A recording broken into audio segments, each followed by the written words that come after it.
хочу розпочати з першого, це що стосується критичності та бронювання. Критерії критичності не зазнали значних змін, починаючи з 1 квітня залишилося все на тому рівні, яке було затверджено постановою 76, та внесені зміни відповідно до постанови 1332, 1333, постанови 360 та 370. Але ось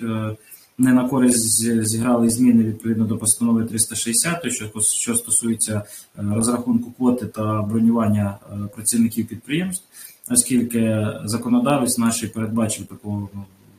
лазєєчку маленьку про те, що якщо працівник заброньований за основним місцем роботи, то взяти на інше підприємство за сумісництвом з метою збільшення квоти для бронювання, такий метод вже не працює, вони врахували, тобто квота рахується лише тому підприємством, на якому зазначений працівник був заброньований.